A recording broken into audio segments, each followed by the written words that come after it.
Hello everyone, question number 2 exercise 4.1 को हम लोग सोल्व करेंगे। देखिएगा बेटा, इसमें दिया हुआ है represent the flowing problem situations in the form of quadratic equation. Means आपको जो है स्टेटमेंट बेस्ड क्वेश्चन दिया है, उसको आपको जो है क्वाड्रेटिक इक्वेशन में फॉर्म करना है। ठीक है, इसका पहला पार्ट हम देख रहे हैं। तो देखिएगा पहले पार्ट में क्या दिया है। ये कह रहा है the area of a rectangular plot. सबसे पहले क्वेश्चन ये है कि क्या आपको पता है कि रेक्टेंगल किसे कहते हैं। रेक्टेंगल एक प्रकार का क्वाड्रेंट होता है जिसकी अपोजिट साइडें जो है पैरेलल भी होती हैं और बराबर भी होती हैं। ठीक है बेटा, और जो दो एडजेसेंट जो साइड होती है उनके बीच में जो एंगल होता है वो कितने डिग्री का होता है, 90 डिग्री का होता है। ये जो एक लंबी सी लेंथ आपको नजर आ रही है इसको हम एल बोलते हैं, इसको क्या बोलते हैं, ब्रीथ बोलते हैं। ठीक है बेटा, यहाँ पर आपको एरिया दिया हुआ है तो आप लिख देंगे एरिया ऑफ रेक्टेंगुलर फील्ड। क्या लिख देंगे बेटा, एरिया ऑफ रेक्टेंगुलर फील्ड या प्लॉट जो भी दिया है। तो यहाँ पर शायद प्लॉट का नाम है, ये है आपका 528 मीटर स्क्वायर। समझ में आ गया बेटा। और ये एरिया कब बना होगा, जब आपने L इंटू बी क्या होगा, L और B क्या है, जिससे कि हमारे पास जो है 528 आ जाए। ठीक है, ये हमें पता करना है। तो कहता है the length of the plot, जो लेंथ है उस प्लॉट की, ठीक है बेटा, वो वन मोर देन है ट्वाइस इट्स ब्रेथ। मीन्स उसके ब्रेथ के दोगुने से एक ज्यादा। तो पहला तो हमें ये कि हमें उसकी ब्रेथ को हमें अज्यूम करना होगा अपने पास से। Let breadth of the plot, breadth of the plot जो है वो हमने अपने पास से x मान ली, k मान लिया, p मान लिया, कोई भी एक अननोन नंबर हमें ले लेना है। ठीक है बेटा, चलिए इसे वेरिएबल भी बोल देते हैं। देन तब इसकी जो लेंथ होगी, then length of the plot वो होगा बेटा वन ज्यादा, वो भी ट्वाइस से। तो हमें दो से पहले मल्टीप्लाई करना होगा और वन ऐड करना होगा। तो ये इसकी लेंथ हो गई, ये इसकी ब्रेथ हो गई, एरिया हमें मतलब इतना दिया हुआ है। तो इससे हमें इसकी सहायता से क्या निकालना है बताइएगा। इसकी सहायता से हमें क्वाड्रेटिक इक्वेशन बनानी है। ठीक है, तो यहाँ पे आप लिख देंगे अकॉर्डिंग टू क्वेश्चन। ठीक है, अब उस लाइन को आप बता दीजिएगा। यहाँ पर एरिया क्या दिया बेटा, of rectangular plot. Very good, rectangular plot ये है 528 मीटर स्क्वायर। ठीक है, एरिया कब बनता है, जब आपने L की गुना की होगी ब्रेथ में, तब जाके ये हमारी वैल्यू आई होगी। ठीक है, L कितना है आपके पास, 2x प्लस 1। तो यहाँ पर लिख देना है 2x प्लस 1, ये हमारी L की वैल्यू है, मल्टीप्लाई B की वैल्यू है x, इस इक्वल टू आ जाएगा 528। ठीक है बेटा, अब आपको क्या करना है, बस के अंदर मल्टीप्लाई कर देना है और उससे आपकी क्या बन जाएगी, क्वाड्रेटिक इक्वेशन। ये मल्टीप्लाई इसमें, फिर ये इसमें करो मल्टीप्लाई, कितना हो गया 2x स्क्वायर, ये कितना हो गया ओनली x, इधर आके कैसा हो जाएगा माइनस 528 इज इक्वल टू 0। और आपको बस इक्वेशन बना के छोड़ देना है, सॉल्व नहीं करना। यदि आप चाहते हैं इसको सोल्व करें तो उससे पहले आप लोगों को एक्सरसाइज 4.2 4.3 समझ लेनी चाहिए, उसके बाद आप इनको बड़े ही आराम से सोल्व कर सकते हैं। ठीक है बेटा, लेकिन क्वेश्चन में जो आंसर है वो उसने बोला है कि रिप्रेजेंट करना है in the form of quadratic equation. तो हमने ये आपकी क्वाड्रेटिक इक्वेशन बना दी। ठीक है, चलिए इसी का अगला पार्ट है the product of two consecutive positive integers.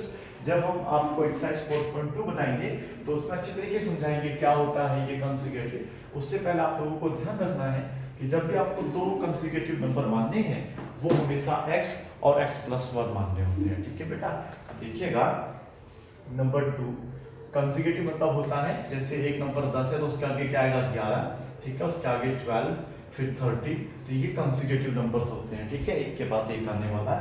अगर वो ओड नंबर बोलता है कि आप जो है दो ओड कंसेक्यूटिव नंबर लिखो तो एक हो जाएगा 30, तो उसके आगे क्या आता है 15, फिर क्या आता है 17, फिर क्या आता है 19। ठीक है, इस तरीके से आपको करना होता है। यदि वो आपको बोल देता है कि आप लोग जो है इवन और कंसेक्यूटिव नंबर लिखो तो इवन होते हैं 2, 4, 6, 8, जैसा भी वो बोलेगा उस तरीके से करना होगा। तो कंसेक्यूटिव मतलब होता है उसके आगे क्या आएगा। ठीक है बेटा, तुरंत उसी के साथ में। ठीक है, तो यहाँ पर है product of two consecutive positive integers. तो पहले हम लेट करेंगे, let two consecutive positive integers. क्या बेटा यहाँ पे पॉजिटिव मतलब प्लस प्लस के लेने, माइनस के नहीं लेने। इंटीजर तो आप जानते होंगे ना बेटा, इंटीजर्स, इंटीजर्स बी, जैसा मैंने आपको बताया हमेशा x एंड x प्लस 1 लेना होता है। ठीक है बेटा, एक लेंगे x, एक लेंगे x प्लस 1। ठीक है, तो यहाँ पर हम लोगों को क्या होगा, अकॉर्डिंग टू क्वेश्चन उसने बताया है यदि हम इन दोनों का प्रोडक्ट कर देते हैं, इन दोनों का प्रोडक्ट कर देते हैं तो हमारा वैल्यू आएगा 306, और इससे आपको क्या बनाना है, क्वाड्रेटिक इक्वेशन बनाना है। ठीक है, चलिएगा इससे क्वाड्रेटिक इक्वेशन कैसे बनाएंगे चेक कर लेते हैं। अंदर मल्टीप्लाई कर दीजिएगा, मल्टीप्लाई करिएगा इसकी तो क्या हो जाएगा आपका ये एक्स स्क्वायर, इसमें मल्टीप्लाई करो कितना हो जाएगा एक्स, तो ये हो गया एक्स स्क्वायर, ये हो जाएगा आपका एक्स, इधर आके बेटा माइनस का 306 इक्वल टू 0, और ये बन गई आपकी क्वाड्रेटिक इक्वेशन। समझा रहा आप लोगों को, तो क्वाड्रेटिक इक्वेशन बनाना था, टू कंसेक्यूटिव पॉजिटिव इंटीजर हमें दिए हुए थे, जो कि हमें हमेशा ही ध्यान रखना नेचुरल है, x और x प्लस 1 मानना है। 4.2 में आप इसको अच्छी तरीके से समझ भी सकते हैं, और ये मल्टीप्लाई करा और ये आपका क्या आ गया, आंसर आ गया। ठीक है, अब हम जो है इसका थर्ड पार्ट करेंगे। ठीक है, थर्ड पार्ट में क्या दिया हुआ है कि इसमें एक रोहन की जो मदर है वो उससे 26 साल बड़ी है।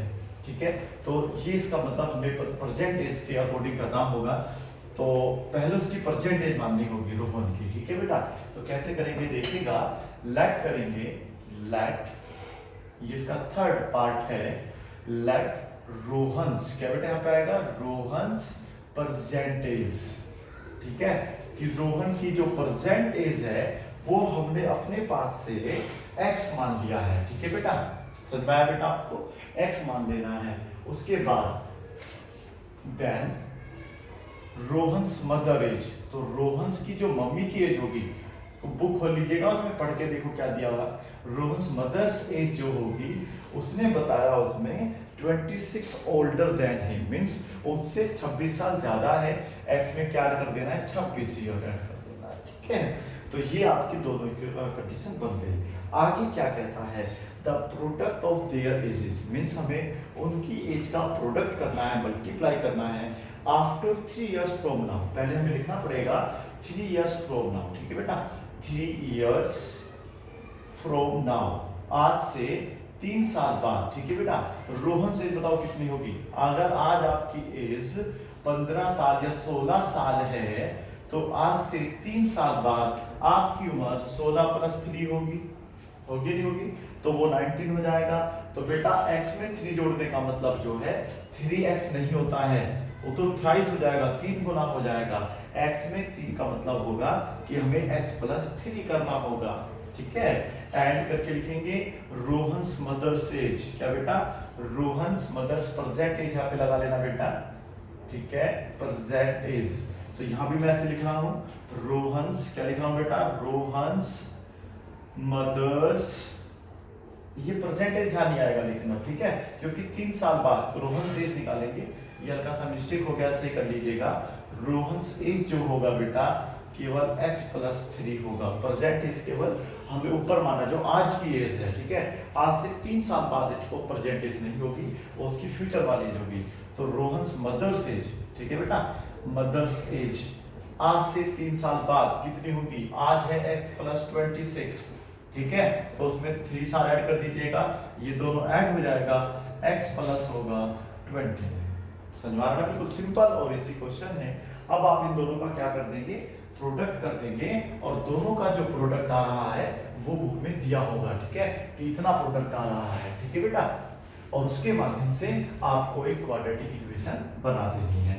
तो देखिएगा कि आपको गिवन है, क्वेश्चन में कहा है the product of their edges 3 years from now will be 360, means उसकी एज जो है 360 हो जाएगी, दोनों का प्रोडक्ट करेंगे। एज नहीं बेटा, जैसे x प्लस 3 एज है किसकी, 3 साल बाद रोहन की, और 3 साल बाद इसकी मम्मी की एज कितनी हो रही है, x प्लस 29। अगर हम इन दोनों का प्रोडक्ट कर देते हैं तो वो टोटल हो जाता है 360।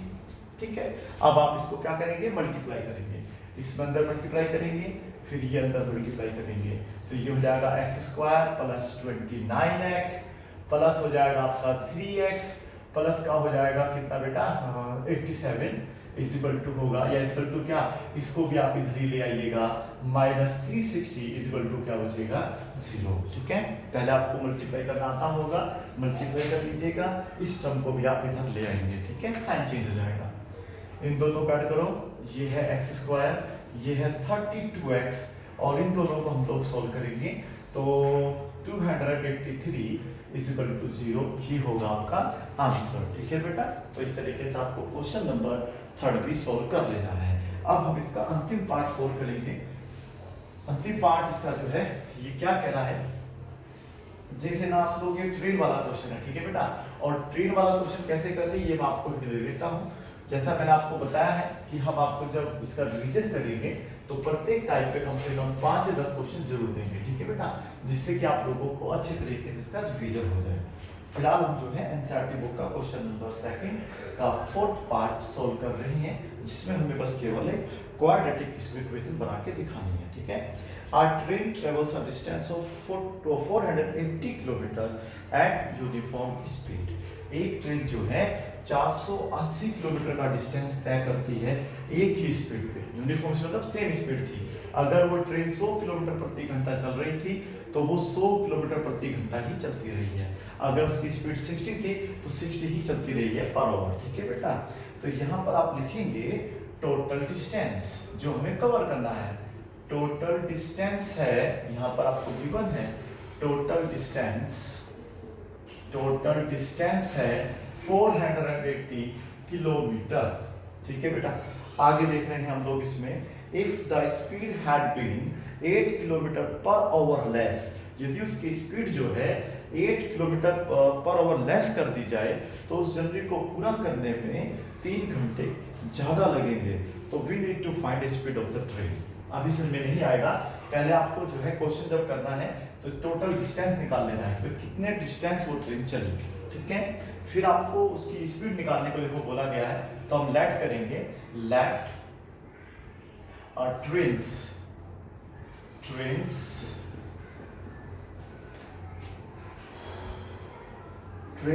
Speed of the train. अच्छा, ट्रेन स्पीड हमने क्या मान ली बेटा, तो उसकी जो यूनिफॉर्म स्पीड है, ट्रेन की जो स्पीड थी वो हमने अपने पास से x किलोमीटर पर आवर मान ली।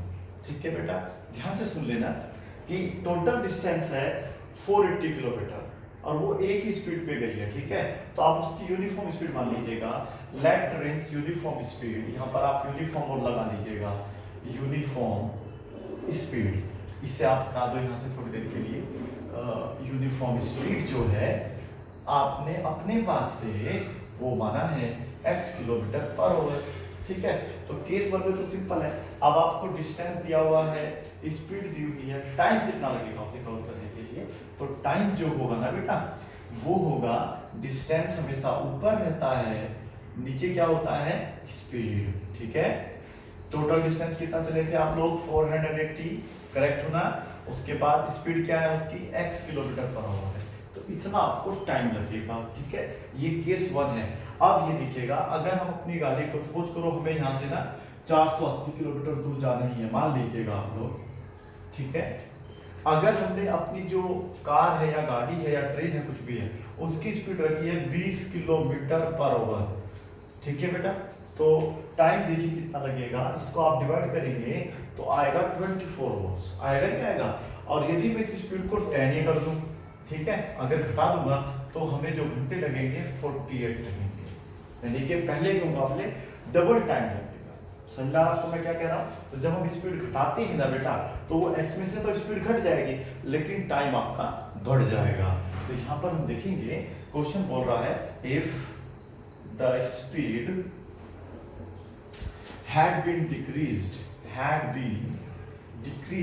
यदि उसकी स्पीड जो है डिक्रीज कर दी जाए बाय कितना बेटा, कितना कम कर देना है, बाय बुक में आप देखिएगा, बताइए कितना कम कर देना है, 8 किलोमीटर पर आवर कम कर दी गई है जो भी स्पीड पहले थी, decrease by 8 kilometre per our.